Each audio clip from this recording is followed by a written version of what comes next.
Well, welcome to Save India's Coast. It's the first major test for the Forest Act of 2006, which recognizes the rights and claims of people living on forest land for over 3 generations, tribals or non-tribals, to have a say in any proposal to sell off the land for industrial or other use.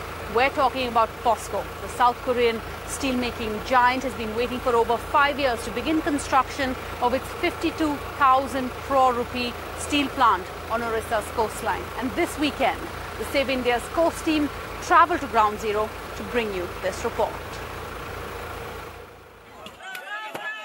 Residents of Dinkia out to prove their existence after the Orissa government assured the Environment Ministry that there were no tribals or traditional forest dwellers living or farming on the proposed site of the $12 billion POSCO project. British maps and survey reports prepared in the 1920s and 30s clearly established that not only is the concerned project site a forest area, but also that there were inhabitants here who've been using this land for betel vine cultivation.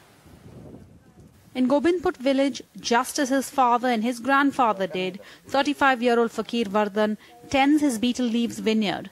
Located on government land, it has now been identified to be acquired for POSCO's mega steel plant. The GDP numbers released by the Central Statistical Office of India mean little to Vardhan. His economic reality is his pano dhano mino, betel leaves, rice and fish. ଆମେ କାଜୁ ପାଉଛୁ ଜଙ୍ଗଲ ଜାଳ ପାଉଛୁ ଜାଳ ପାଉଛୁ ଜଟା ଧାରୁ ମାଛ ମାରି ପାରି ଖାଇ ପାରୁଛୁ ତେଣୁ ପାନ ଖାଉଛୁ ଡାଳୁଅ ଧାନ ବି ଅମଳ କରି ପାରୁଛୁ ବାରେ ସଜନା ଲେମ୍ବୁ ସବୁ ସପୁରୀ ସବୁ ଆମେ ପାଇ ପାରୁଛୁ ତେଣୁ କମ୍ପାନୀ ଆମକୁ କଣ ଦବ କେତେ ପଇସା ଦବ ପଇସା ଆମେ ବସ୍ତାରେ ପୁରେଇକି ନେଇକି କଣ କରୁ କୋଉଠି ରାସ୍ତା କରିରେ ତ କଣ କରିବୁ ନେଇକି ରାସ୍ତା କରିରେ ଥୋଇକି କଣ କରିବୁ ତାକୁ.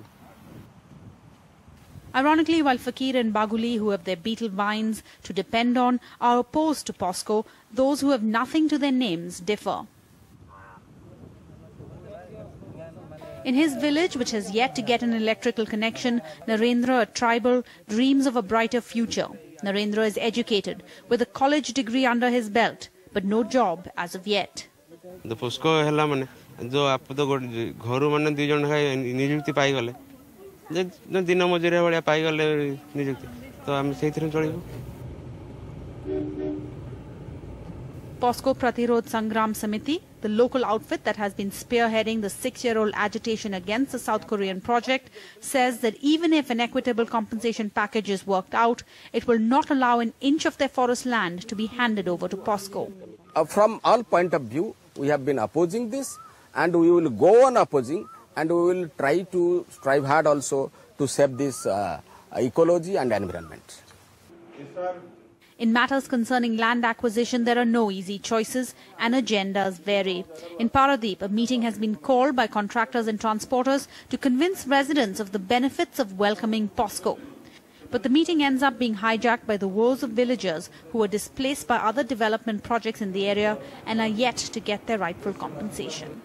We are not advocating for POSCO, we are advocating for industries. Time and again the administration is saying about the rehabilitation package. We hope for the best and we think that this time it will happen.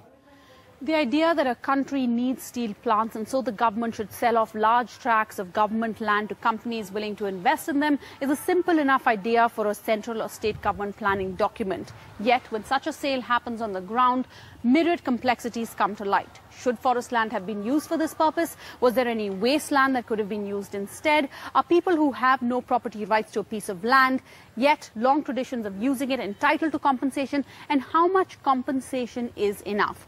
All of these are compelling questions. Yet, in this complex conflict between competing economic interests, the only conclusive answer one can come away with is that the environment is a low priority for all parties concerned. In Paradeep, Shatrughan Singh, Sarah Jacob, NDTV. And as we told you in our story on Friday, POSCO's plans also include a port that's coming up about 30 kilometers away from Gairmata, the largest mass turtle nesting site in India, and about 12 kilometers away from the already existing Paradeep port, which is both running under capacity and undergoing expansion plans. Well, more mind-boggling facts about what's going on with our coastline continue tomorrow, same time, different place. For now, goodbye.